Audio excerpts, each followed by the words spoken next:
Hello! It's been so long since I've seen you all, my lovelies. It's time for paper movies. This episode, Matthew decided to be a square and not join us, but it's okay. We replaced him with an angry German named Noah. It's an upgrade. Hello, Adam. Hello, Jeremy. How are you? I am fantastic because this was the best birthday present I could get. We're talking about John Gardner's other James Bond movie novelization, License to Kill. Which Which was it was his first novelization, wasn't it? Yeah. Yeah. And it's incredibly more interesting than Goldeneye. Definitely. There's actual effort. Yeah. And Goldeneye, I think I gave Goldeneye a pretty positive review when we did that a few months ago. It was a fine novelization, but I'm glad we read that first. Otherwise, I think if we'd done it the way they came out, we would have all hated Goldeneye, like, a lot, because this is so much better. So let me jump in here, which, by the way, let's hold up all these printings here. Well, Adam's paperback and my paperback are the same because I think I bought 3 copies of License to Kill from the same store. This was actually from you. Yeah, and I gave that one to Adam and I gave another one to Matthew. Then I found this the other day, which I didn't know there was a book club edition. And then what Noah has is the last print, the most recent printing, which is what the printing you'll find on Kindle is. Which I have to say that we've never gotten good covers for the John Gardner Bond books in general. These ones are the one that Noah has are like the best because they all match, but the German covers for most of Gardner, they didn't do it for all. I know I'm getting into the weeds here. Those are some good covers. But anyway, enough with the Dave Filoni talk. Let's get into what this book is about. Bond and his old pal Felix Leiter are heading to Felix's wedding when Felix gets the call that Franz Sanchez, a infamous drug dealer, is out of his island of Isthmus. As I recall, that's how you pronounce it. Mm-hmm. Of course, Sanchez is there to wrangle his gorgeous girlfriend who's cheating on him, and teaching her a lesson with a stingray tail, which we'll get to in a little bit. And Felix is like, this is the only chance we're going to get. So he and Bond and a bunch of DEA agents leave the limo to his wedding to go fly in a helicopter and chase Sanchez. And they end up catching him. But Sanchez has everyone in his pocket, and he escapes with the help of a corrupt cop, and he takes his revenge on Felix and his new bride, sending Bond into not necessarily the first time he's gone AWOL, gone rogue, but certainly the best time, as he teams up with our Bond girl Pam to destroy Sanchez and his cocaine empire. And we get a little bit of Yojimbo, or a fistful of dollars, with Bond going undercover as one of Sanchez's men and tricking him into killing his own people. It's just an awesome, awesome story.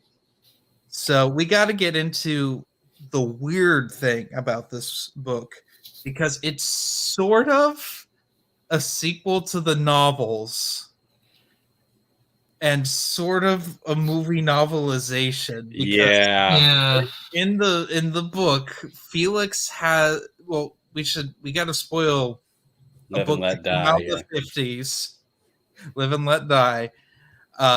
Felix disagrees with something that ate him, and he loses a leg and a part of his arm to a shark, or vice versa. I can't remember which off the top of my head, but he has a hook hand and he has a prosthetic leg, and In the books, the Fleming books. The books. Yeah. In John Gardner's books, if I'm not mistaken, too. Yeah, I think so. Yeah. But we do retcon out because in early John Gardner books, Felix has a family. And they're not brought up in this. John Gardner doesn't bring his own canon up. Nope. He stays the Fleming canon, which is neat. And very confusing. It's a little confusing. I got used to it fairly quickly. You have to let go when reading any of these John Gardner books that they make any sort of timeline sense, because it's like Bond didn't age through the 70s. It is about the same age he was at the end of the Fleming timeline. Yeah, there's still some stuff in here, especially with one character we can talk about, because that's a major positive I have for the movie and the book. Yeah, let's get it. Okay, so what I like about the story for the movie, they take elements from a lot of Fleming stuff. Like, obviously, Felix getting attacked by the shark is from the Live and Let Die novel. And we also have a character in here, one of the bad guys, Milton Crest, who is this disgusting guy on his boat. Mm-hmm.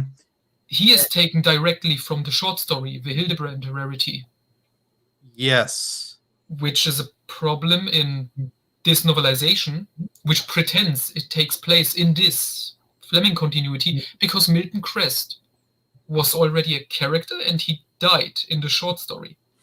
Yes, so the point of the Hildebrand Rarity is not necessarily the story itself, it's Bond's dilemma with domestic violence in 1960, which is, and if it's his place to step in with how a man treats his wife, because Milton Crest is a horrible human being. He beats his wife with a stingray tail, and he acts like a tough guy. And that's where the stingray tail comes in with Sanchez, which they didn't do in the book. Not in the book, in the movie, which I think was a missed opportunity. But I think it'd just be too weird for general audiences. This is already more violent than they were used to. Yeah, both these films it was a little darker and more violent. As compared it was almost an R rating.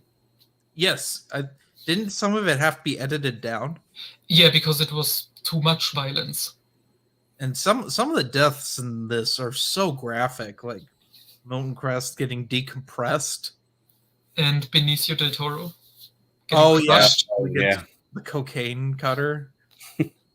Which he's so gross. He's such a gross creature of a human being. They sent him on a nice honeymoon. And that's what he says in the film about that was bad. That was sad. But it's okay. Which reminds me of my first, the first thing I noticed. What's changed in this novelization? We can spoil it. This is all spoilers for the movie. Yeah. The death of Felix's wife, Della. It's way more brutal in this book. Yeah. Yes. It was like in the film, basically they just kind of implied that they did really bad things to her, but you don't see it. But in this book, he goes into a little bit. Mm-hmm. He holds back a bit, and I did appreciate that because we didn't need graphic detail. This isn't a Stephen King book. We don't need a dude crying because something horrible has happened in the first chapter of the book, basically. But I want to bring up something that my only complaint about this, because when Felix had his false limbs, I'm like, oh my God, he's going to just lose the other leg and he's going to be in a wheelchair. That would have been interesting. But no, the shark happens to bite off both of his false limbs. Oh no. When I first read that, I was just like, wait, what? When I first read that, he actually still had his prosthetic limbs, and they mentioned Mr. Big and everything. I'm just like, oh, I know what I'm talking about in this discussion. And it's just like, this book, they turned Felix getting mauled by a shark into a running gag.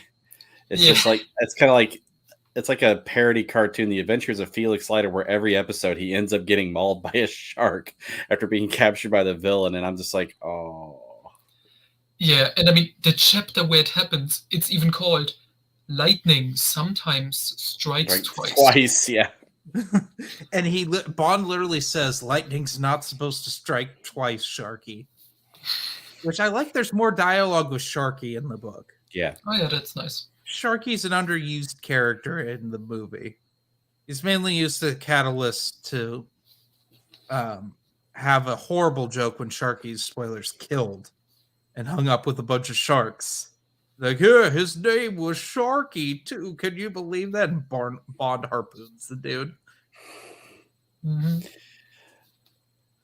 Which I want to take like a really something very different with the Bond character in the book as opposed to the movie. There are more jokes that Bond says in the book than he does in the movie. The movie's a very serious thing. There's not a lot of one-liners and stuff in it. We have a bunch of little comedic moments, I would say, but they are like, they fit with the tone and they are not like overly goofy or something. They're not, it's not Roger Moore. No, definitely not. This movie is in the same franchise as Moonraker. I know. Just let that sink in. And I mean, it's same continuity. Yeah. I was going to make a joke that No Time to Die exists. Yeah. Which I've just done that to torture Noah a hair. But Adam, let's get into your opinion on this. I enjoyed the novel. Like you said, it's a little bit darker. Like we get a little bit more description, like, you know, with Della's death scene, and I like that. You know, I kind of I think I remember, if I remember correctly, when we discussed Goldeneye, I was just like, it's like Gardner was trying to make Goldeneye into a Fleming like novel. And then like now we get this where he's actually trying to connect it to the Fleming Bond series, you know, just thought that was kind of interesting. I enjoyed the story. I thought John Gardner did a good job writing this book. It was an easy read. You know, it took me a while to actually, or it took me some time to actually sit down and actually read it. But once I did, I managed to plow through it in a couple of days. But it was a good book. And it's actually, I was debating whether this story or The Living Daylights was which one was my favorite of the two. And I think I actually like this one because I like it's a somewhat new type of story for Bond where he, it's more of a personal matter for him where, you know, it shows what all he's willing to do for a friend. And I like it. This is so weird because Noah and I do a Bond podcast called Live and Let's Discuss. And our latest episode, which has not come out yet, we had Adam on and we talked about On Her Majesty's Secret Service, another darker, different Bond story. And it's weird that we've just picked up like these two darker stories, but they don't, I want to say that neither of these wallows in it being broody and dark. It's not Spectre, for instance. Where Spectre wallows in, oh, we're so gritty and we're so dark. They feel, these two, On Her Majesty's Secret Service and more so License to Kill, but both of them, they feel more grounded in reality. There's still the fantastical gadgets and stuff in License to Kill because Q becomes a really big character. It's his biggest role in the whole series. I was gonna go ahead. I'm sorry to interrupt you. I was gonna make a point about something. Go ahead. To the point where in the novelization, Q actually has some additional scenes, which was great. which was fantastic. It actually filled a little plot hole in the movie.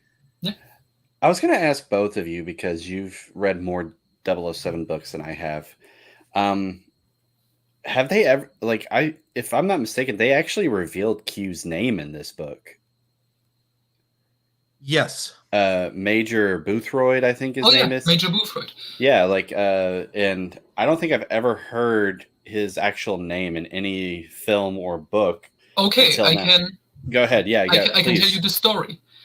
So Fleming wrote that Bond always carried a Beretta in his early novels. A Beretta. But then, exactly. And then a fan wrote in and said, Bond wouldn't use a Beretta. Why doesn't he use a Walter PPK? And the guy who wrote him this was named Jeffrey Boothroyd. Oh, nice. And then in Doctor No, Bond has this scene where he gets his Walter PPK. And we see this guy come in and give him the gun. And that's Major Boothroyd in the book and in the movie. And then he never shows up in the books again. But in the movies, Q, Desmond Llewellyn, the actor, first shows up in From Russia with Love, which is the second movie. And he also comes in just like the previous guy. And in the credits, Desmond Llewellyn is, listed as Major Boothroyd. Mm-hmm. But then from Goldfinger onwards, they just call him Q, Quartermaster. And in The Spy Who Loved Me, it's the first time since From Russia with Love that a character actually calls him Major Boothroyd on screen.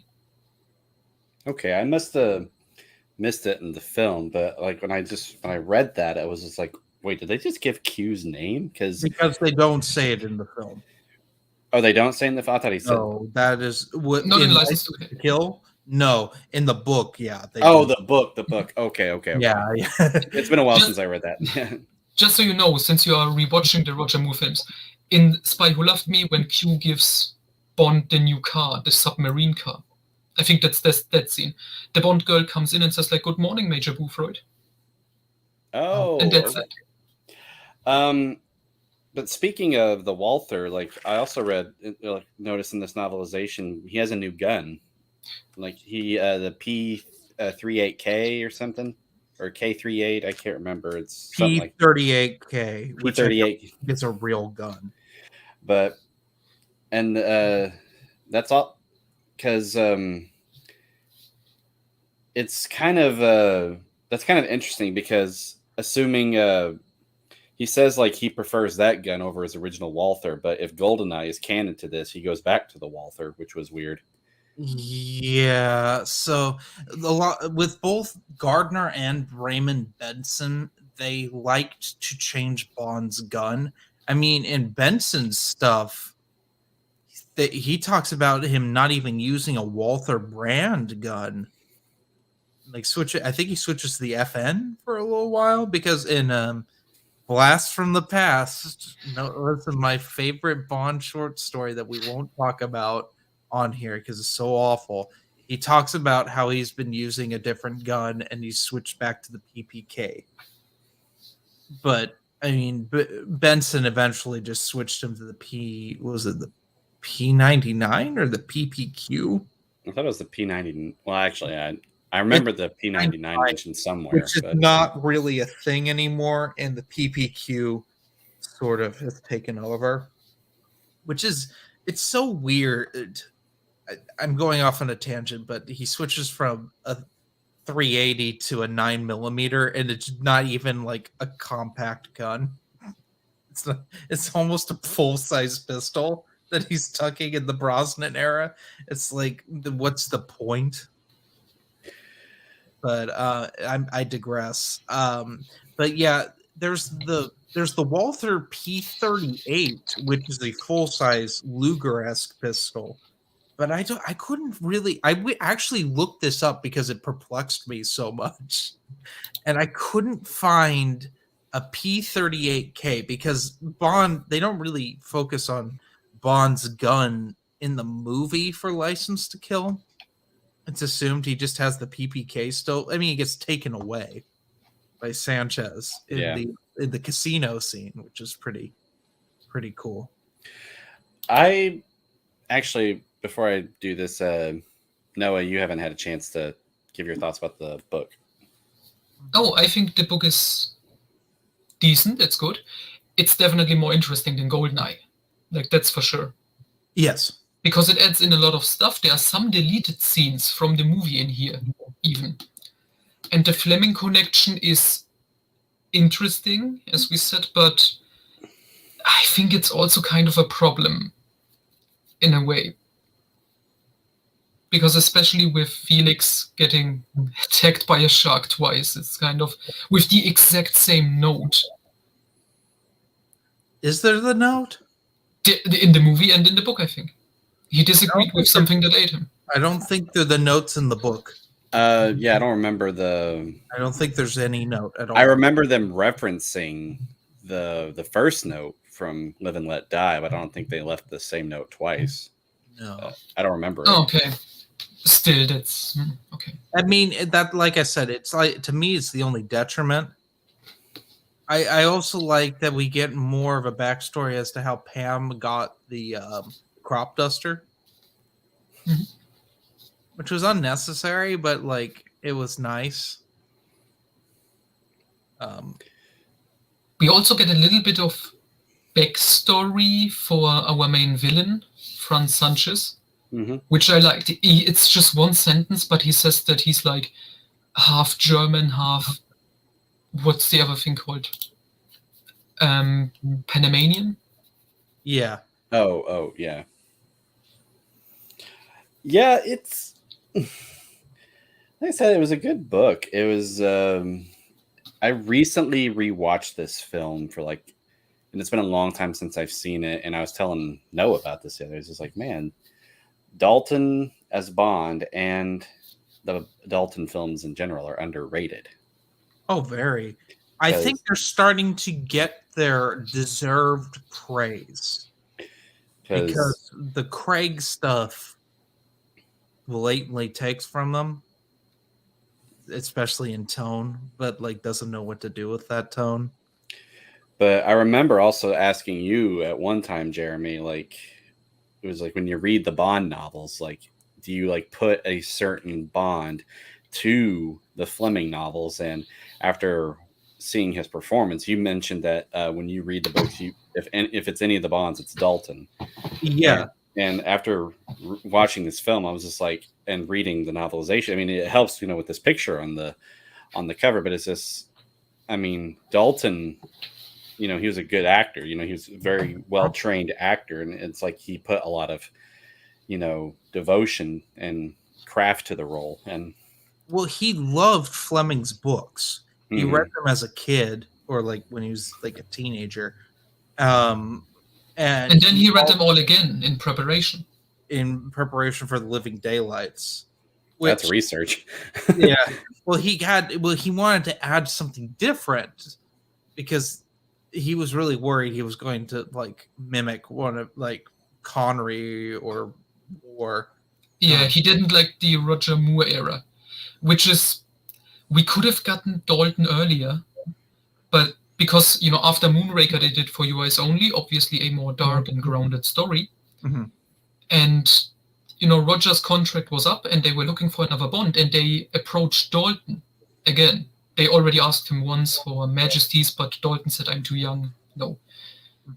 So they asked him about For Your Eyes Only, but they didn't have the script finished yet. And Dalton was like, oh, this is going to be another goddamn Roger Moore style extravaganza? No. Which is a shame. Yeah, but I will argue that that's Roger Moore's best Bond film. It is. I'm just saying we could have gotten Dalton earlier if they had finished the script and something to show him. Yeah, I always feel for Dalton. Dalton is the one Bond actor that really got along with the Broccoli's. The only one we can we were talking about this the other night that seemed to have no problems with them. He even was at like Cubby Broccoli's funeral. Yeah. But I mean, he was, in my opinion, done the most dirty out of all of them. They put him on hold for so long that he ended up giving up before. I mean, it was legal stuff, which is always coming back to plague Bond, and it's so weird. But he was willing to come back actually by like the early 90s, like 94 or something. Mhm. He was still willing, but he said like, okay, I'm gonna do one more movie, finish it off as a trilogy. And they said, nah, if we're gonna bring Bond back now after this long wait, like you have to do more for this new generation. And he said, I just can't do this, sorry. So, but they ended up getting Pierce Brosnan, who they wanted for Living Daylights initially. It's bizarre. there was a part in this book that I didn't, and Gardner did it in Goldeneye too, but first I'll ask, was there a part of this novelization that you guys just did not like? I mean, whether it just be, Felix getting mauled again by a shark or the mauling by the shark was a bit goofy, but other than that, I have no complaints, really. Yeah, I mean, it is a solid story, and he adapts it really well. But yeah, trying to stay into Fleming's continuity is good in concept, but the idea that Bond goes for revenge for Felix just for losing his fake limbs is kind of... Well, it's also his wife's horribly murdered. Oh yeah, that too. Which we should also talk about, since you mentioned we reviewed on Her Majesty's Secret Service. Mm-hmm. Yeah. And he can relate to that. There actually is more dialogue at the end with Felix and Bond that's actually more meaningful than in the movie. Yeah. There's no fishing joke, which my mom always brings up as a bad thing about the entire Bond franchise. It's like, my wife's dead, but it's okay because I can still fish with James Bond. And I'm like, Mom, it's like his only hope at this point for normalcy. Yeah, it was. I'm actually looking at it right now because actually one of my complaints is on the last page. But I did like that. Bond was trying to console him, saying like, "Hey, it's gonna be really rough, but it does get easier over time. But it's always gonna be rough." Uh-huh. But I thought that was nice. And I mean, we get like in the films, like the relationship between Bond and Felix. They're good friends, but it's more from like a professional standpoint. But it's just like this, and like this story was like the first time you actually see, or like one of the first times that you see, there's actually a friendship, like an actual friendship. Go ahead. I will say in the Connery era, they're buddies. Yeah. I mean, but we have not as much, and Felix is barely in those. The last time Felix was in a James Bond movie, well, he was in Living Daylights, we can get to that, but the same actor who played him in License to Kill played him before in Live and Let Die, and that was the last time he showed up in the Roger Moore films, I think. Yeah. Yes. And then we had this weird dude in Living Daylights who's so forgettable. Oh, Bland Lighter? Yeah, Bland Lighter. I mean, it's not... I mean, one of the funniest, going a little off topic, the funniest intros was when, in Thunderball, Felix goes, "Hey, 007," and he just like socks him in the stomach because, someone was spying on Bond in the room and everything. And Bond is like, "Oh, sorry, you were about to say 007. And then Bond says, "I'm 007, like right next to the guy. He didn't want to hear it. So he just wanted to punch Felix, I guess. But okay, but so... One thing I have to say, no. Yeah, go ahead. Since you mentioned it with the friendship of Bond and Felix, and I liked how it is done in this book. And especially the end, like you said, this extra dialogue referencing Majesties and Bond's tragedy. It was a problem in the movies with Felix to even get this friendship because they kept changing the actor for some reason. Mm-hmm. And that already started in the Connery era. They had the perfect Felix in Dr. No. Then we had this weird old man in Goldfinger. And then we have Dad Lighter. There's Goldfinger's Felix Leiter's Dad Lighter, and Living Daylights is Bland Lighter. Yeah. That's my trademark labeling. So, but Gardner did this in Goldeneye, and he did it in. But I should say he did it in the ending of this book, but he also did it again in the novelization of Goldeneye. He ended it with some like very, cheesy ending. Like The Bond girl. with the Bond girl, like in Goldeneye with Natalia. He ended with Bond needed no backup at that time, and with this one, he kisses Pam. And then he says, like, why don't you wait until you're asked? And then he goes, then ask me. I will defend this. This was set up. This is a callback to a previous scene. And it's in the movie. Okay, yeah, I know that it's rushed in the book. He like turns around and then like grabs her instead of jumping into a pool from a balcony. Which was better in the film, I would say. Until the fish statue winks, which makes no sense whatsoever. I don't know what that was about. Maybe just a little at the audience. Well, I mean, it's just kind of like an ending of a 60s Superman cartoon where Superman would always go,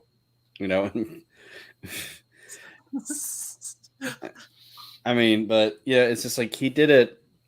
I don't know. It's just the end of Adam's favorite cartoon, James Bond Jr. Yep, you know it. But I hate you, Jeremy. That's reasonable. But yeah, I will say though, I think I was a little bit more intimidated by Dario in the film, just because we had a face with it, and Benicio del Toro just went crazy. I mean, he's crazy in this novel too, but it's just, I don't know. It's just, there wasn't much time with Dario, and, but yeah, anyway, that's the thing in the movie for me with Dario, since he's the main henchman. He isn't given a lot to do, but I think Benicio del Toro does sell it as like this slimy, creepy dude. Yeah. Like we said, he has this one line, we gave her a nice honeymoon. That's not... Ouch. And of course his end. I think, if I remember, there was a part where you kind of get like a little bit more into Dario, like he's a bit narcissistic, like someone hits... like he makes this big deal of like, nobody hits me, nobody does that to me. You guys remember what I'm talking about? Yeah, because he gets kicked in the shin. Yes, that's it. In the face.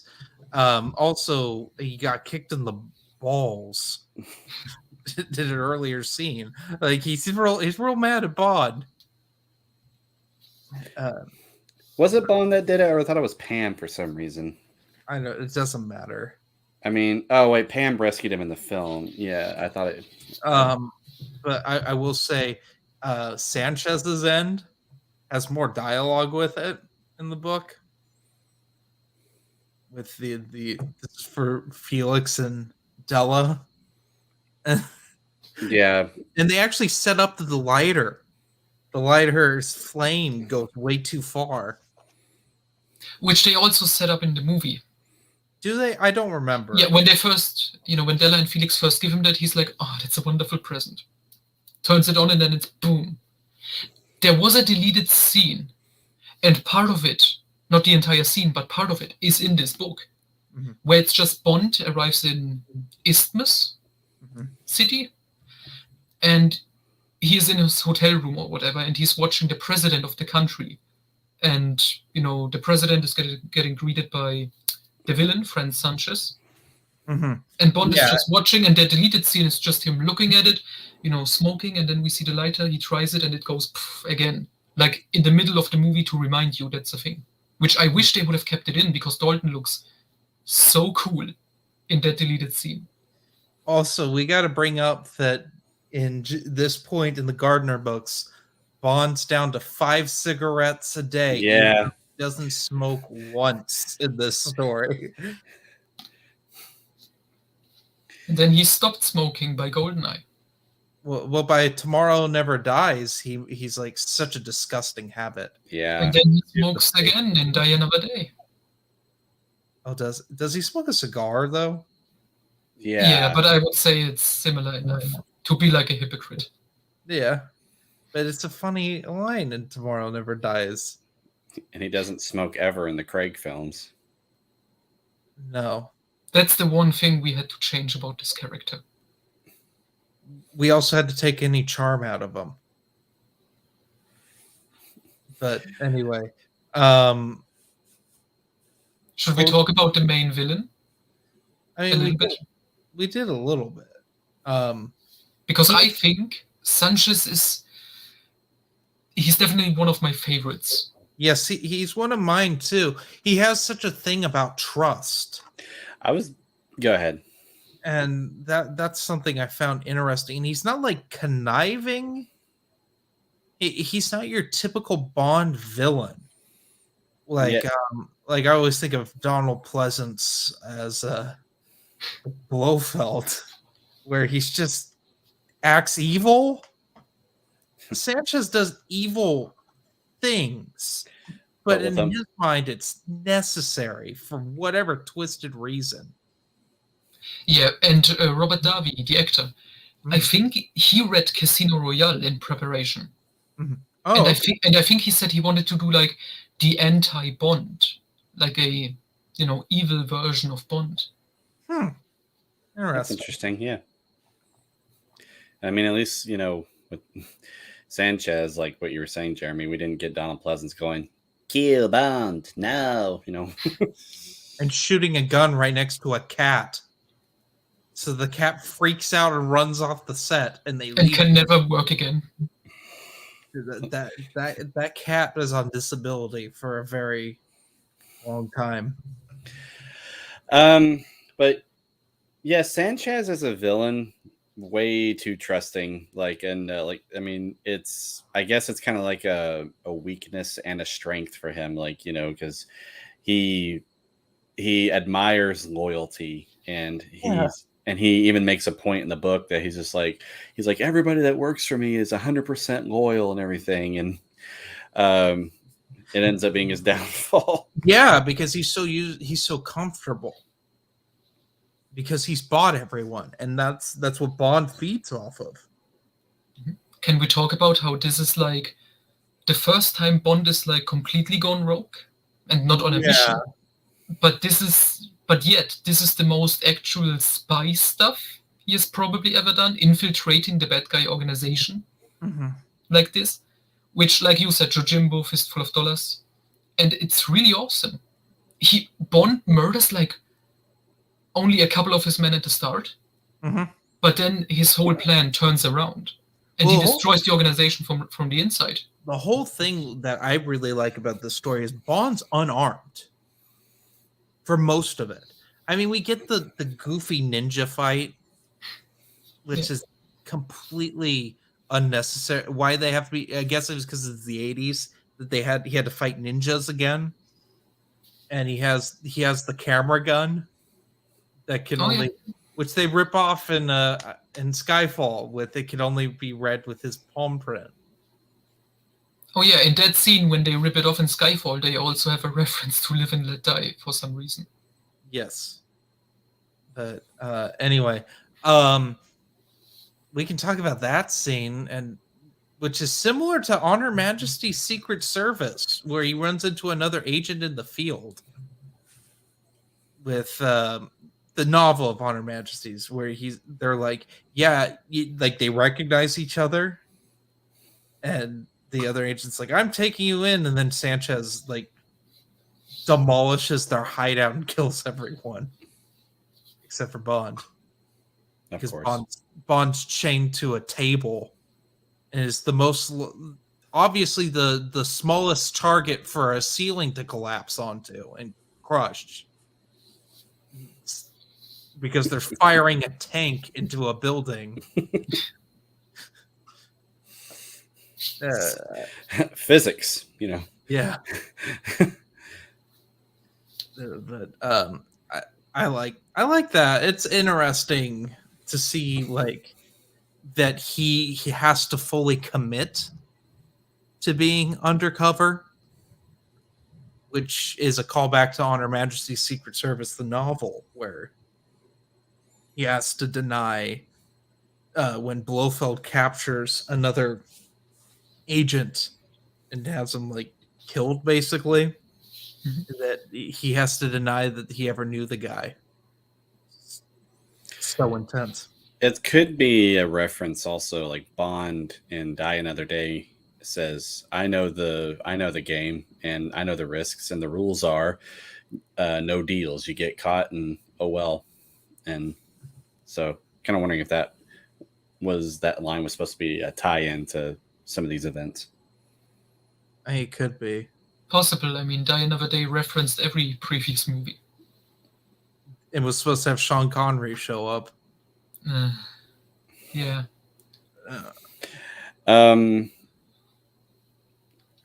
So yeah, it was. What would you guys rate this book? If you're ready to talk about grades or rating, I'm ready. Go for it. 5 out of 5. This is one of my favorite things we've read for the podcast. It's so much better than The Predator. Definitely. Everything we've read was better than The Predator. I don't know. I didn't like a few things that we've read for the podcast. Like, I don't know, Gremlins was kind of a slog. Halloween 2018 was kind of a slog too. But The Predator was so terrible. It was bad. I mean, it told us a very important life lesson that autism is the next step in human evolution. It didn't know how to characterize autism, but it decided that.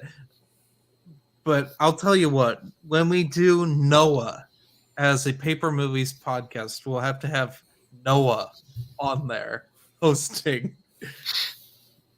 Noah. But can I go to my rating now? Okay. Oh yeah. Go ahead. Okay. License to Kill.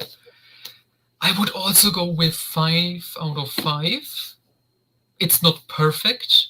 No. But I do really like it. I think that might be the best Gardner novel I have read so far. I have not read all of his stuff, half of it, but I mean, it helps that he got a good story to begin with. Yes. And like we said, there are certain scenes added in. We didn't even talk about the extra Q scene at the end. We mentioned it briefly. Yeah. It's just Q has like a nice comedy scene with like the chief of police or something. And they are raiding Sanchez's house, which is not explained in the movie, but at the end there's a party there. And that's elaborated on in the novel, which I liked. Yes. So it has, and of course the talk between Bond and Felix at the end. Yes. That was great. My only complaint would be tying it into the Fleming novels. Mm-hmm. Because while interesting and cool at first, it also makes it kind of silly, which is a problem. But I would say the good outweighed the bad in this case. Okay. So yeah, I would definitely recommend it, especially to anyone who liked the film. Mm-hmm. Definitely, you get a lot of extra stuff in here. Yeah. Adam. So I give this book an A. I've only read 2 Gardner Bond books. They're both novelizations. This one was much better than Goldeneye, as we discussed. I do recommend it. Like I said, even if you haven't seen the film, like I said, it's kind of a stretch, but you could, read this as a novel, because it ties into the Fleming, with Felix, and the shark. But like I said, it's a stretch, but, for the most part, he did decent with it. But, even though it kind of made it seem like it's a running gag now, with the lightning striking strikes in the same place twice. But it was well written, easy read. Like I said, you can, get through it within a couple of days. So yeah, A. I was about to say, I kind of wanted to make a joke. I guess Felix does only live twice. It was forming in my head, but I don't know if it It works. doesn't quite land, but I I appreciate know. it. All right. So, what are we reading next? Well, Noah won't be joining us ever again until we do Noah. Yeah, I'll just letting all of our listeners know that there will be another update video coming out. I actually forgot to make it because I was going to include this one, but so yeah, September was License to Kill, but I will be posting our next 3 books that we'll read for the rest of the year. Next month. Before we switch to seasonal, let's talk about that briefly. Paper Movies is going to have some off time. I know in the next, probably beginning of 2022, we'll probably do an episode in January, but I think Adam's got some big things coming up that we won't discuss, but some very, very exciting good things coming out. And I have way too many podcasts that I'm trying to catch up on right now, where literally Noah and I have a podcast called King of Our Nightmares, and I haven't posted it to Spotify yet. But yeah, like what Jeremy was saying, there's going to be some updates with Paper Movies, like how we're going to distribute our episodes and everything. But we are also planning on releasing one shots, which is just audio exclusive podcasts to our podcasting sites. I have the one that I'm going to do is just things kept I got a few things come up that I'll disclose later, but yeah, I should have the novelization, the Daredevil, out very soon, and we will of course let all of you know when it's available for you guys to listen to. They're going to be very short episodes, about 10 minutes. About 10 minutes, yeah. But Jeremy also has one coming out soon. Yes, for Platoon. And I do have to apologize to you guys. I will not be releasing one for Rambo 3 anytime soon due to political issues with America right now. It's just not the time to release that. So be patient with us. That is definitely on the docket for us to review as a proper Paper Movies episode. Maybe next season. We don't know yet. We don't have any of that planned out. We barely just got this year's final schedule done. I think it was like 3 days ago. Also, me and Matthew had a couple of ideas for episodes for next season Paper Movies that we will, like I said, we will reveal this all in good time. Probably, I don't know about this next update video, but me, Jeremy, and Matthew still have to just kind of get together and just kind of talk about plans. And then once we get everything settled, we will definitely let you guys know. But next month, since last year we discussed the novelization to the 2018 Halloween, we thought it'd be a nice change of pace to talk about Halloween. The OG, yeah, the trail of horror novelizations. We're diving in with a guest. Yes, and we've already discussed it with him, and they are good to come on. There's plans that we're going to be bringing in the 80s slasher librarian and to join us for the discussion for the Halloween novelization. And just so that you guys are all, before you guys ask, no, we do not have physical copies of it. None of us, well, maybe. I was going to say, but you found copies of it.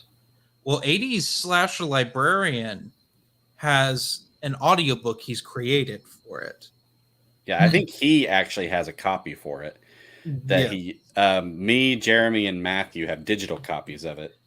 Because can I just say, because Halloween is impossible to get in English anymore. Yes. Which is funny because I can buy it for 10 euros in paperback. But it's German, correct? Yeah, of course. I mean, you can always learn German. So yeah, if you'd like to read along with Halloween, you can find the Kindle version on on well, you can find the Kindle version on Kindle. I don't know where I was going with that, but but anyway, yep. So next month we will be discussing the original Halloween novelization, and yeah, we're excited for all the new plans coming up, and just want to say, Jeremy, welcome back. Thank you. I missed it. We missed you having you, or we missed you on the channel. Like, we hope that you enjoyed a nice break. I think this was like the season where all three of us at least took a break. Like, first it was No, Matthew still hasn't done it. Oh, now he has. Yeah, He wasn't supposed to, though. That was a last minute thing that happened. Yeah, the first for Rambo, I took a break, and then for Man of Steel, you took a break, and then now for this month, Matthew took a break. So, but anyway, Noah, thanks so much for joining us on this stream.